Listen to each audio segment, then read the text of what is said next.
नमस्कार बच्चों, आप सब लोग अपने घरों में ही होंगे और सुरक्षित होंगे, ऐसी कामना करती हूँ। और आगे जो कक्षा 8 के बच्चे मेरे साथ पढ़ रहे थे, पाठ 2 साइकिल की सवारी, और इसमें हमने पढ़ा कि लेखक अपने आप को साइकिल सीखने के लिए तैयार करते हैं। उनके मन में ख्याल आता है कि हम साइकिल सीखें, परंतु उन्हें लगता है कि सारे लोग साइकिल सीखते हैं, उनका बेटा भी साइकिल सीख चुका है और वो ही सबसे फिसड्डी रह गए हैं। फिसड्डी मीन्स पीछे रह जाना। अब इसके आगे का पाठ हम पढ़ते हैं। सारी दुनिया चलाती है, जरा जरा से लड़के चलाते हैं, मूर्ख और गंवार चलाते हैं, पर हम तो परमात्मा की कृपा से पढ़े लिखे हैं, क्या हम ही नहीं चला सकेंगे? आखिर इसमें मुश्किल क्या है? कूद कर चढ़ गए और ताबड़तोड़ पाँव मारने लगे। यहाँ ज़रा ज़रा यानी छोटे छोटे बच्चे, गंवार यानी जो गांव के रहने वाले हैं, जिन्हें कुछ नहीं आता।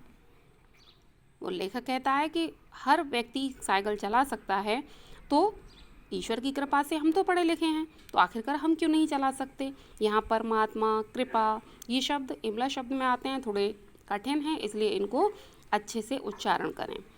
ताबड़तोड़ पाँव मारना यानी तेजी से लगातार पाँव मारते रहना। और जब देखा कि कोई राह में खड़ा है, तब टन टन करके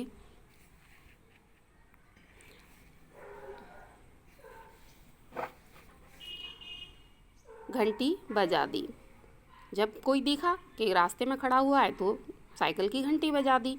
न हटा तो क्रोधपूर्ण नेत्रों से उसकी तरफ देखते हुए निकल गए, और यदि वो रास्ते से नहीं हटा तो खुद को साइकिल से थोड़ा सा आगे पीछे किया, अपनी साइकिल को आगे पीछे किया और उसकी ओर बड़ी गुस्से भरी नज़र से देखा और आगे निकल गए।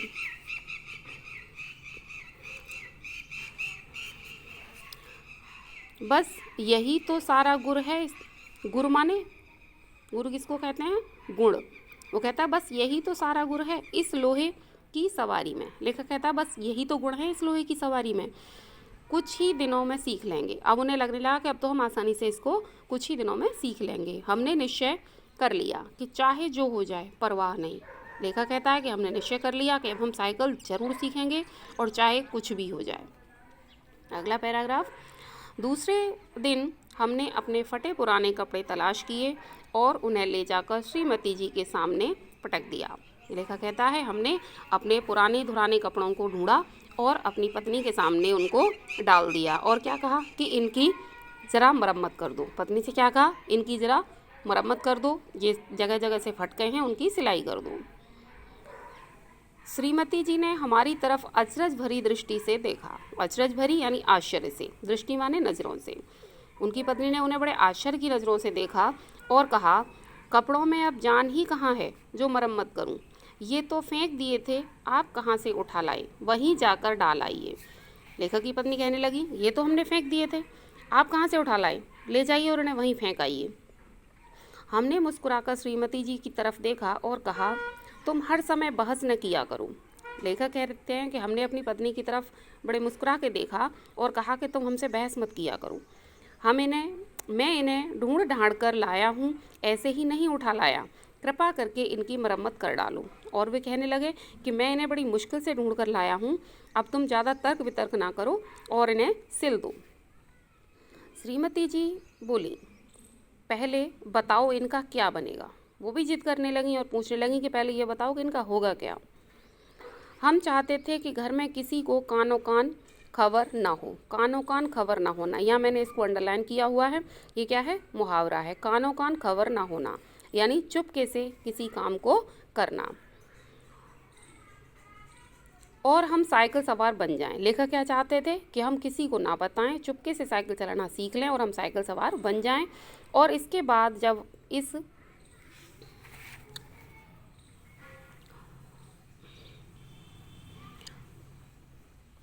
विद्या के पंडित हो जाएं,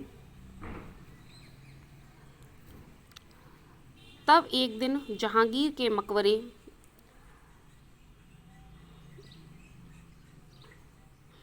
जाने का निश्चय करें।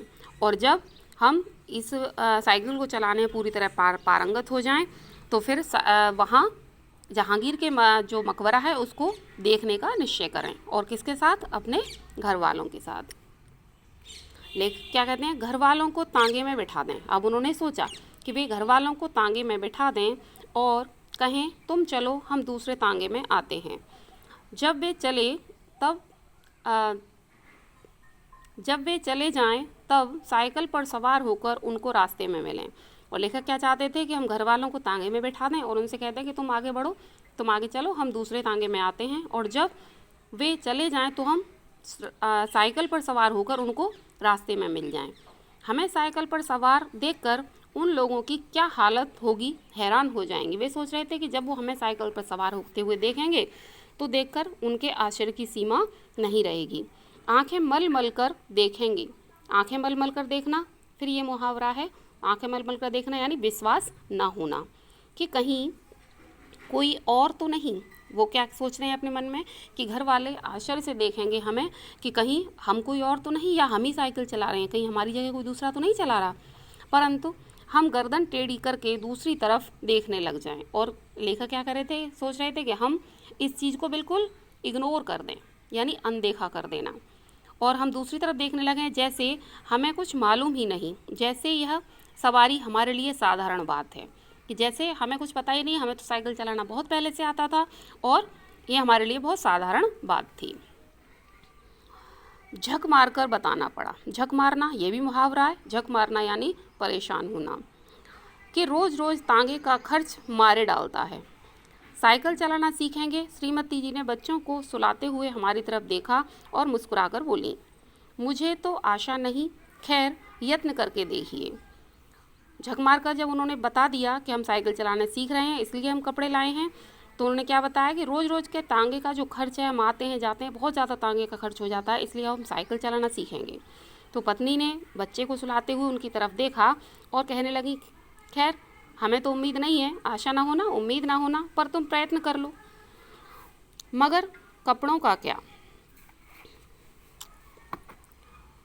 क्या बनेगा? तो वो पूछने लगी, मगर इन कपड़ों का क्या बनेगा, इन्हें क्यों लेके आए हो?